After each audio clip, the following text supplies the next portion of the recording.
Welcome to this week's Treasury Career Corner podcast, where I interview Treasury professionals about their Treasury careers. Each and every week, I talk to them about how they've built their careers, where they are now, where they see both themselves and the Treasury profession going to next. Let's get on with the show.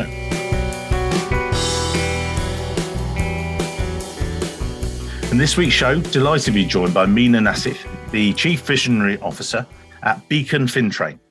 Mina is also on a voluntary basis the MD of partnerships for the AFP from the US, but in simple terms, Beacon FinTrain are one of the leading providers of financial learning and development across Egypt and the MENA region.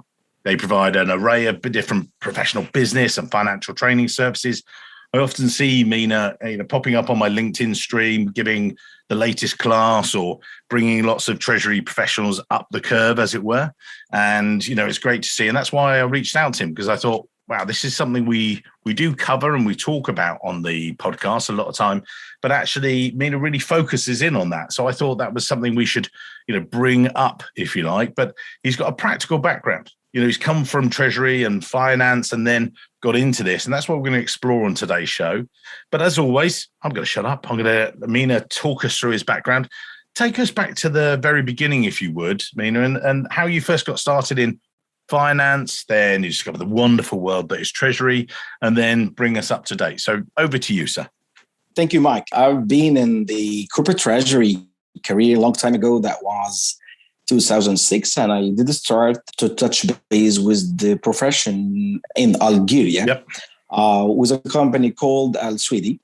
And then I moved back to Egypt to be a part of Coca-Cola bottling treasury team, like the assistant treasurer of the bottling company. And then I did move to one of the leading construction company here in Egypt called OCI, and also the treasury team. And I did move out of Egypt to Saudi Arabia with a company called Al Gihaz Holding that was mainly a leading company in an energy construction field.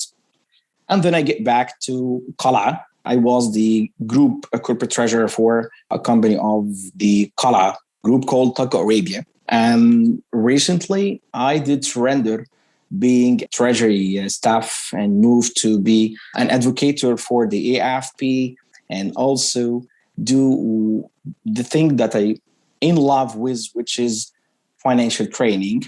This is from the practical side. Academically, I do train for the CTP since you can say graduation year, that was 2006. So I did train for like 15 years back. In love with the profession and the treasury career path.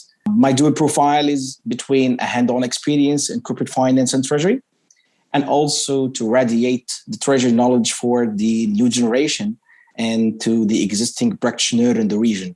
That's been amazing. You've given us like a real whistle-stop tour of your background, but you've had exposure to corporate treasury over the past 16 years. And, I just wanted to dig in from your background, if you like. You started in, as you say, in Egypt, and then through the UK, and then back to Egypt, and then Saudi Arabia. How has corporate treasury, has it been different, if you like? What I mean by that is when you first started, and then we had our pre-call, if you like, and you talked about where Egypt was in those times through to how it is now.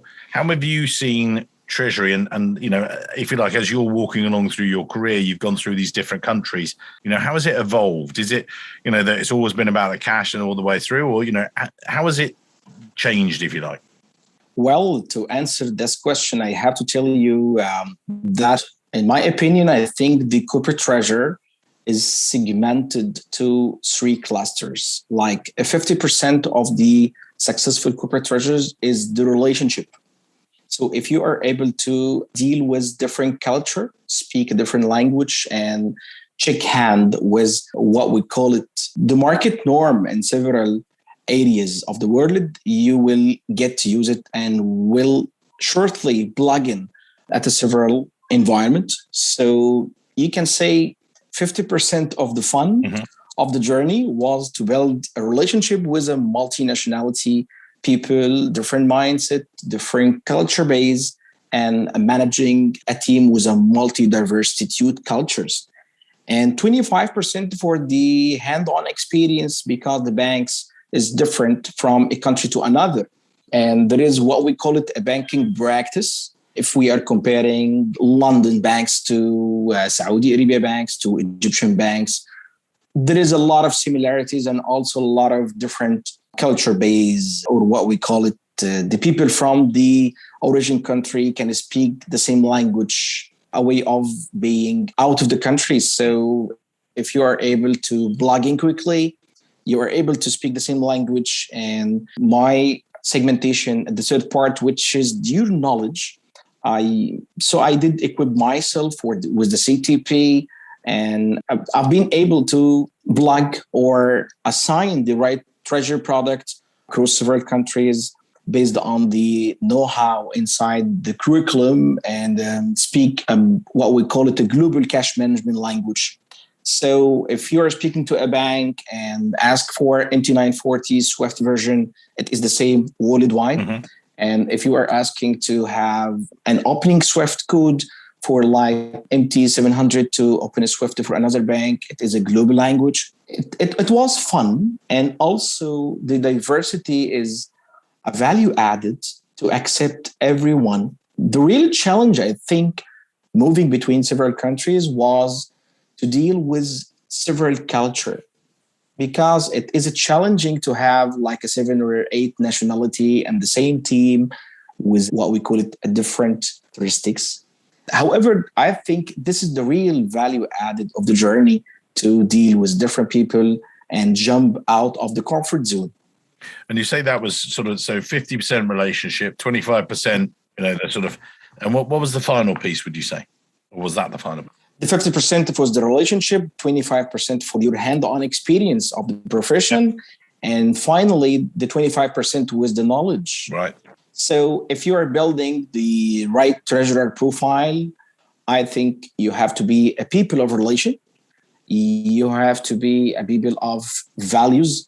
I have a 5 main value that I do believe that the successful corporate treasurer must have in the bucket, like integrity, being centric to the job, team effectiveness, accountable, and at the end, a self-expression with the bank. So if you are building the relationship, I think you can open a lot of doors with the bank. If you being in a participation with your team to do the job, not being an executive in a closed office, that will grant you the most recent hand-on experience. And finally, being equipped with a globally recognized certificate or credential that keep you up to date with the most recent product worldwide. So I think this is the recipe that I got it between several countries. And I think this is what make the treasurer speak the global language, I think. And you talked about there, and you've just alluded to it, that you are focused on this training environment, and that's a key thing for you, and teaching and coaching and things like that. What persuaded you to do that? Because again, for the listeners, when we'll put at the end of the show, we'll put in your LinkedIn details, but they'll be able to see that you have this, Beacon FinTrain sort of background. What persuaded you to move more from, treasury per se day to day to actually, giving that coaching and, improving that knowledge for the, again, one of the things we said before the show was certified, or qualified, or what the difference is. Can you just give us a quick sort of run through of your views on that, as it were? It's been a long time. When I did attend a course of a preparation for the CTP, and I felt that it's kind of self-satisfaction to learn the others. What is the right key to open the door and how to do the job? So since I start training the others for passing the CTP or being qualified enough to understand the corporate treasury between derivatives, hedging tools, financial planning, analysis, cash management, forecasting, and a lot of other, what we call it, a non-static topic, a dynamic real finance challenges. So I felt a self-satisfaction from learning the others, how to do the job. Since I did start learning the CTP, I do enjoy riding the stage, speaking about its curriculum, and have a kind of storytelling about the situation that I have passed through and how to solve the right solution, how to pick the right product with the bank, moving between several companies and have a kind of success stories, restructuring kind of long-term debt or syndication loan. The big project usually experience so that it is a kind of happiness to tell the others how to solve their problem inside the corporate that they have. So I think I was pushed by the passion. And that's why we call it Beacon, to guide the others toward the right way to follow. We call it Beacon to radiate the know-how of the profession of corporate treasury and other financial art, a way of being static or standardized in respect to the standard. I didn't fit for being an accountant maybe for a month, and I resigned because I didn't like to be like doing the same repetitive job, and instead of thinking out of the box. Right. So I break the ice quickly with the people with a similar characteristic like me. So I think I was driven by the passion to move this knowledge forward for the emerging markets like Egypt, like the Middle East, because we're still far away of the American market, the European market, English market. Usually the product or the global transaction banking services appear in the market after a while it been born in the state or the Europe zone. So I think it is kind of fun to tell the others about the future, driven by passion and feeling the responsibility of upgrading the financial acumen here. And why is that so important? I mean, I think I could give you an answer and things like that. But you lead that. Do you see that? When some of your pupils, they sort of graduate. It's is it for cash? Is it for themselves? Is it for what are the reasons people come to you and say, right, well, I'm going to train with Beacon. You're going to get me through this. We just talked before the show that you're coming into big training season for you. When you're sitting with those, do all of them come with different needs, requirements, or is it, or they're actually all wanting a pay rise, or they're all wanting this knowledge? What is it they're doing? There's a lot of dynamics to answer this question. The first one is the knowledge itself, because the emerging market is feeling thirsty and hungry for this kind of knowledge. I think the mature market does not feel the crucial part of this knowledge because it is a day-to-day activity for, let's say, the American market. However, in the emerging market, it is very seldom to find the right caliber, like the right piece inside your machine, speaking the global language or speaking the multinational language. So this is the first angle. The other one is they are driven by changes, moving from traditional finance background to the digital one, and believing in the future change. A lot of profession did disappear and a lot of skills start to appear on ground, and there is a gap. So I think the people is acquiring the most recent knowledge like the CTP to fill the gap. And finally, the companies itself, they are recommending their staff to be well equipped with the CTP or whatever the global credential that might help them to speak the global language and to be moving from being a cost to the company to be an asset. Because usually the finance team is a cost-cutting target in the critical situation like COVID-19. However, if you are the brain, not the muscle, I think I will retain you inside. So being the brain, that means you are a visionary person, a strategist person, or someone who think how to solve the problem, not a part of the problem anymore. So this three angle or this three dynamic did create the demand for learning the CTP or other financial credential, believing that people started to be admitted that learning is not luxury. It's not a luxury anymore. It is a kind of investment. So simply moving from being consuming the budget of training for just a training and instead the real investment. And I think I have a proof of concept here. A lot of banks, a lot of company did cut the budget of learning and development toward the less priority topic and focusing on the financial part because they do believe it is a part of investing in their team. So I think the three reason or angle that I did mention is the real endeavors, or what we call it, the motive toward pushing the people. And I think, Mike, I have to mention that Beacon is training like between 200 to 250 CTP candidate every year, introducing them to the markets. And they are, by the way, moving between the Middle East and Africa region, and mainly between Saudi Arabia, United Arab Emirates, Qatar, Kuwait, and Oman.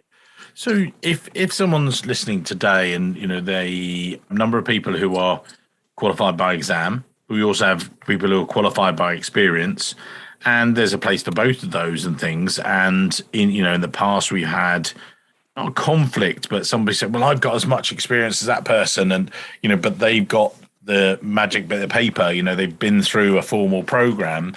How do you sort of answer that, or sort of calm them, sort of thing? Or, how do you compare the two, if you like? The famous question is is it important to be qualified or certified? Yeah. And usually answer the people with this question with an example. It is like a bird. You need the two wings to fly. Simply, being certified is not a replacement of being treasurer with a hand-on experience. You need to have the right space to apply. What did you learn theoretically? Or even you need the academic framework that qualify you to being inquired and to be in the nice reputation inside the markets with a globally recognized certificate program. Yeah. So I cannot vote for being qualified instead of being certified. I think the question is usually not applicable or not in what we call it comparison, because it's like a bird flying with the two wings. You need to be qualified, and also you need to be certified. And you cannot live with a one wing to fly. No, exactly. And I think it depends on the audience. And sometimes we have it where people who are qualified and say, well, we want this, must have this. But then we also get I've had other bits where one of my clients, it sticks in my mind, he's not qualified in anything, but he's got all that experience. And he said, look, but I want my team to be qualified just because I wasn't given the opportunity because his previous companies wouldn't pay for it. And it was, and it was very frustrating to him that he couldn't get it through. But as you say, I think it's about self-development and improvement, isn't it? Yeah, sure. Learning is an attitude, and it's not a task that you do for one time and forget it. It must be a daily activity. Yeah. I usually say to the learner that you have to keep the reading like a habit. You have to invest like a 1 hour or 2 hours of your daily routine reading. Whatever you are doing to read, you have to keep an eye on the market and another eye on the job. Yeah, I think it became a must, especially during the very fast back changes after COVID-19. The corporate treasury became more digital, and it is not enough to be a classic corporate treasurer, and instead you have to speak the digital language, the fintech language, the blockchain, what we call it, the financial inclusion, and a lot of dynamics. And by the way, I think it is very important to be an open mind person to understand and accept the change inside the function itself. You mentioned there about COVID, and we've been through this and the sort of digitalization, and then hopefully coming back to that real world and meeting people again as we pass through this. Where do you see Treasury itself developing? You're seeing it firsthand, and you get to see some amazing people in front of you. You're training them, you're coaching them at different levels. What are you seeing from them? What are they saying is coming back in Treasury? What do you see? You've mentioned about digitalization, which is brilliant, but where else do you see Treasury growing and developing? I think Jim Cates did speak about the most recent changes in finance while he was a guest on an annual conference of Beacon in the last year. He was saying that, surprisingly, a lot of future skills may be out of finance, like critical thinking, problem solving, self-management, working with other people remotely, management communication activity, technology use and development, what we call it physical abilities, for being working from home and controlling a big team remotely. That's a new challenge that all of us did go through. Yeah. So this is the first side of on a personal skill base, like the new skill that Treasury will need to acquire. So it's not about understanding corporate finance. You need to be more open to have what we call it soft skills for the finance people. So this is about the team. About the profession itself, the banks started to be more digitalized because COVID-19 did accelerate change toward the future. The currencies might disappear, and the physical banks that we usually know might vanish. I can give you a kind of insight about the Egyptian market. We start to accept a new reality here that there is a lot of non-bank financial institution like consumer finance, leasing, factoring, and thrift institution also. So the market is changing, and the profession itself will start to be more aggressive toward change to be digital. And understanding the classic finance function is not enough nowadays. And that's why I do encourage a lot of people to learn a global curriculum, or what we call it, a most recent update in the profession will keep you in a good understanding with the changes happening. And also, I think moving from the relaxed corporate treasury before COVID-19 to the aggressive change and fast pack change that's happening nowadays will create a new level of financial muscles and financial brains that will add a value to the profession itself, opening a gate to speaking like a coding language or a Python language, and also understand the new kind of risk. You know what? A lot of companies started to use an EBITDA abbreviation, which is earning before interest and tax, depreciation, amortization, and COVID-19. Just going reflecting on one of the points you said there about this sort of constant, I think COVID has been doubly, yes, it's been challenging people, as you say, about people working from home, that new ways of working. But it reminds me of, I gave a speech actually at the AFP conference a few years ago and the point I made to the audience is that if you just did your day job, which was very difficult because some of them are in very stressful situations, but that doesn't matter, in a way, because everyone's under stress. Lots of people are doing this. And these guys were like sort of looking at me going, well, what are you saying? And so, well, it's like when you go to the airport, but you're standing on one of those travelators that takes you to one of the gates, but actually you're going the wrong way. And they were like, what do you mean? I said, well, if you're just standing on one of those things and you don't do anything, you just stand still, you're actually going backwards because everybody else, if you like, is overtaking you. They're keeping on walking forward. Your competition is other treasury professionals. Just by doing the basics, you're going backwards. This is one of the key things I think you've alluded to, and we both talked about this before the show, is about this gaining of knowledge and continual development is so key. And I think, that has been blooming hard on a lot of treasury professionals throughout this very challenging period. But as we come out of that, people throwing themselves into training, brilliant. But what other things do you think that people should be thinking about? Is it, getting back with partnerships and getting back with different people that they should meet? Or what are the sort of things that you're seeing people doing? Or where do you see the next 3 to 6, maybe 12 months? What are you looking forward to, if you like? I think we all got a hard time. Yep. I can call it a hard time during COVID-19. So the corporate treasury usually responsible for allocate the required resources during the, what we call it, crisis, and to finance the business continuity plan.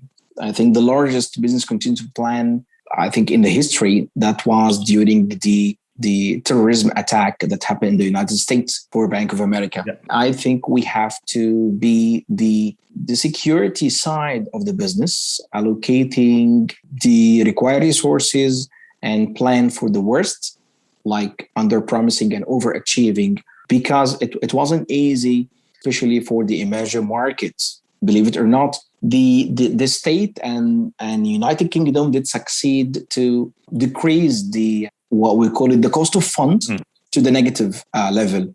However, in Egypt, we did not succeed to decrease the base rate to the negative level. So simply, it put a lot of pressure on the economy to pass through the hard time. I think the lesson learned is to be prepared, moving to be digital, preparing for the new normal. It might come back. You never know. Yeah. I think we have to move to be fully digital, building skillful team, skillful from the finance perspective and from communication perspective, because it was sudden being in an office, and now everyone is in a separated room. We don't see each other. We're just calling each other. So I think it became popular to have your son appearing and saying hi during a Zoom call. So the business environment itself being affected. I think we have to be more prepared about the lesson learned of the COVID-19. Our non-traditional treasury function is leading the other finance departments being non-traditional, being flexible, being understanding the other department challenges like tax, like auditing, like accounting. So simply, I think it is a time of change. If you are asking me specifically, what is the most crucial part to change is to have a treasury management system. You have to acquire a solution that grants you more flexibility, a wider insight, a consolidated position, and all and above being able to open and close account remotely. Believe it or not, and I know what I'm saying is not a luxury for you, Mike, but it is a luxury in the Middle East. If you are asking me how many companies in Egypt have a treasury management system, I can say easily not more 20 company. So surprisingly, a lot of company and a lot of bank is still working in a very classic and traditional way. So if you are saying TMS, they are asking, what is the TMS? The current challenges will push the market toward speaking the global language, because at a certain point of time, the borders between countries will be not existing. The bank will start to work cross-border more. So I think have a TMS is not a luxury also. And usually I ask my learners, if you have a kind of business proposal or a company trying to headhunt you, please ask them during the interview, do you have a treasury management system or an appetite to acquire a one or not? I mean, you say that, there are a number of companies. I don't think it's just the Middle East. I think there are some UK companies I've spoken to and some in the, across Europe. And it's still a wide range. And it's still shocking sometimes. Like there's a UK company, I can't say their name, but I know that this got quoted to me from a consultant, and he said he went in there and he was talking to their treasury manager, and they said, yeah, we've got a really great treasury management system. Oh, right. What is it? And he said, yeah, it's called Excel. And he's like, what? Really?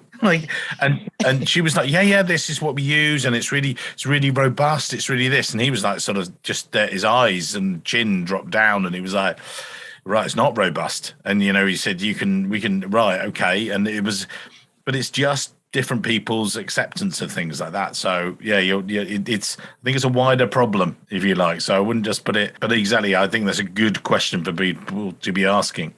Mina, I don't want to run out of time today. So what I want to do actually, and this is what we do it on every show, and you may have heard before, is if you look back, and we'll put your LinkedIn details in the show notes so people can then connect with you. And there's so much more. We could keep talking for many hours, but we try and keep it a sort of half an hour or so on the show.